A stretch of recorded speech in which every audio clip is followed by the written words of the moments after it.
Perkenalkan, nama saya Raelin Christina Ekayanti dari kelas DKVA 2024 dengan NIM 14, dan video ini merupakan penuntasan dari UAS Matkul Estetika. Di sini saya menggunakan sabun sebagai objek estetisnya, namun pertama-tama kita akan membahas dulu tentang deskripsi dari sabun mandi ini. Sabun mandi merupakan suatu komponen alat pembersih badan yang sering kita gunakan sehari-hari. Namun dalam perkembangannya, sabun ini tidak hanya membersihkan tapi memberikan khasiat tambahan seperti melembabkan, memutihkan, ataupun sebagai antibakteri. Dan sekarang pun sabun-sabun itu ditambahkan sedikit parfum agar baunya enak setelah dipakai. Bentuknya pun beragam, ada yang cair, ada yang batang, dan bahkan sekarang ada yang bentuknya lembaran untuk sekali pakai. Biasanya dipakai untuk travel pack. Tidak sampai di sana, ternyata sabun-sabun ini juga diberikan ukiran-ukiran, terutama pada sabun batang. Biasanya kalau kita lihat di sabun-sabun yang dijual di pasaran, contohnya seperti ini, saya punya sabun Lifebuoy. Ini dia kayak ada ukirannya, meskipun nggak seberapa. Biasanya yang banyak ukiran yang bagus itu di sabun kecantikan.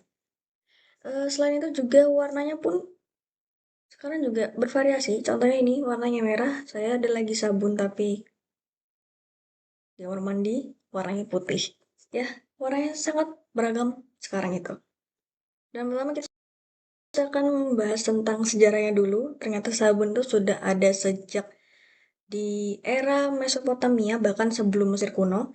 Setelah Mesopotamia baru lahirlah era di Mesir kuno, kemudian Yunani dan Romawi kuno, abad pertengahan, revolusi industri, sampai yang akhirnya di sekarang ini abad ke-21. Kemudian kita akan bahas terlebih dahulu untuk yang di era Mesopotamia. Awalnya sabun itu tidak digunakan sebagai pembersih tubuh, namun digunakan sebagai pembersih barang. Sabun ini diperkirakan mulai ada sekitar tahun 2800 sebelum Masehi, dan bahannya pun itu terbentuk dari lemak hewan yang tidak sengaja tercampur dengan abu kayu, dan ternyata setelah campuran itu mengenai benda-benda atau kain-kain wol yang manusia zaman dulu itu punya, ternyata lebih bersih, dan dari situlah sabun mulai digunakan meskipun ya hanya terbuat dari lemak maupun campuran abu kayu.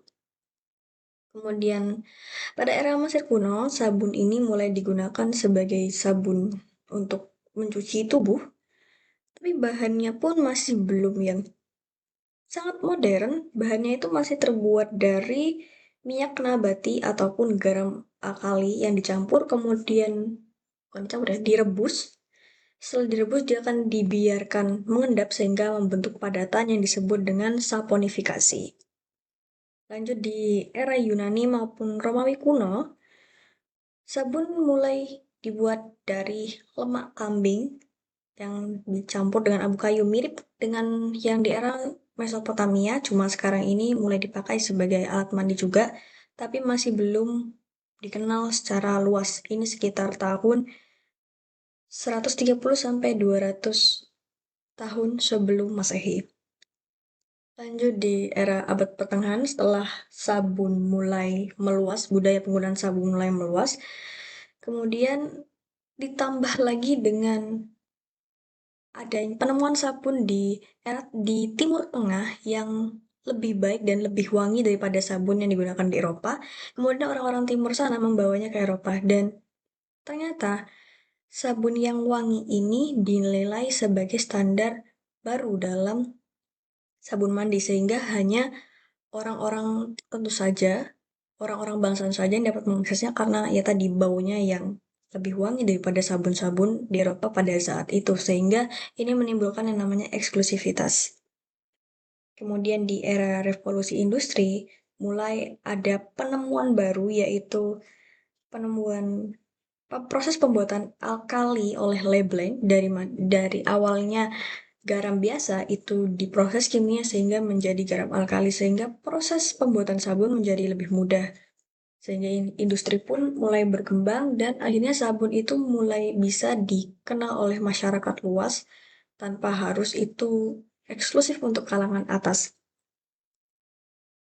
Dan lalu di era abad 20 hingga sekarang, sabun-sabun ini mulai terjadi diferensiasi, terus dari awalnya hanya sabun pembersih barang biasa, sabun mandi, sehingga sekarang ada sabun yang macam-macam.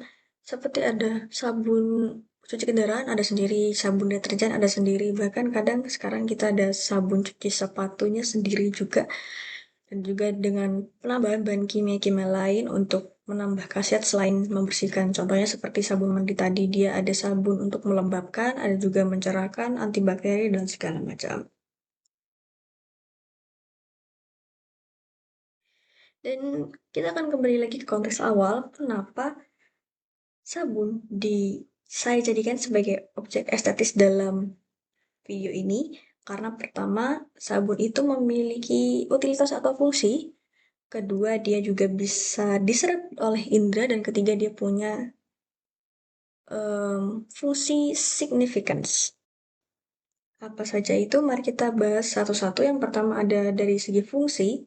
Seperti yang dijelaskan tadi, fungsi sabun sendiri adalah untuk sabun mandi sendiri adalah untuk membersihkan tubuh. Tapi sekarang juga ada untuk yang bermacam-macam seperti tadi itu ada yang mencerahkan, bahkan untuk sabun untuk kulit sensitif sehingga tidak lebih merusak, anti kuman maupun juga um, untuk mencerahkan, memutihkan dan segala macam.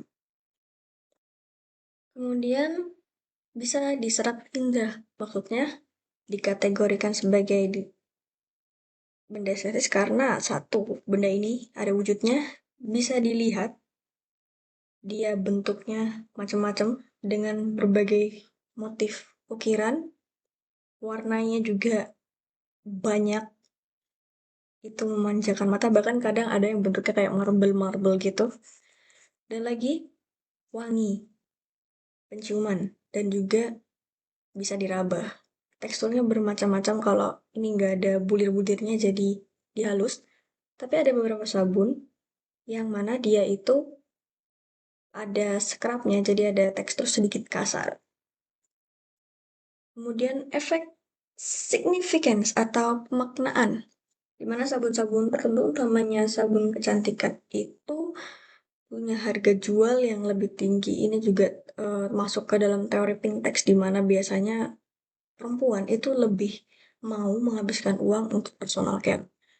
Apalagi jika sabun ini ditambahkan sabun parfum-parfum mahal sehingga dia jadi harganya lebih melonjak dan menimbulkan efek eksklusivitas tadi. Jadi secara tidak langsung kalau kita beli sabun ini, oh ada bau parfum mahal di sini, artinya kita kaya.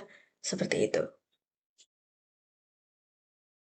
Kemudian apa hubungan sabun ini dengan estetika? Di sini saya menggunakan teori estetika Kant, yaitu di mana dalam teori Kant sendiri bahwa estetika itu bersifat subjektif, namun jika kita membagikannya kepada orang yang mempunyai selera ataupun pengalaman yang sama, dia bisa jadi universal. Contohnya seperti sabun tadi, ada yang baunya itu seperti manis bunga, itu subjektif. Tapi jika kita membagikannya dengan orang lain yang mempunyai selera sama, maka itu bisa jadi universal. Tapi jika kita menyukai bau yang floral, manis, tapi kita membagikannya dengan orang yang menyukai bau sabun yang fresh, cool, maka itu akan tetap subjektif. Seperti itulah. Kemudian juga saya mengaitkan sabun ini dengan teori estetika Baumgarten, di mana Baumgarten itu pertama kali memperkenalkan estetika sebagai studi yang menggunakan indera. Seperti yang tadi saya jelaskan bahwa sabun ini ya bisa diserap indera. Karena dia itu ada bau yang mana hubungannya sama penciuman, ada wujud yang mana dia ada hubungannya sama penglihatan, dan juga nih bisa diraba hubungannya dengan indera. Demikian penjelasan saya mengenai sabun sebagai objek estetis. Terima kasih.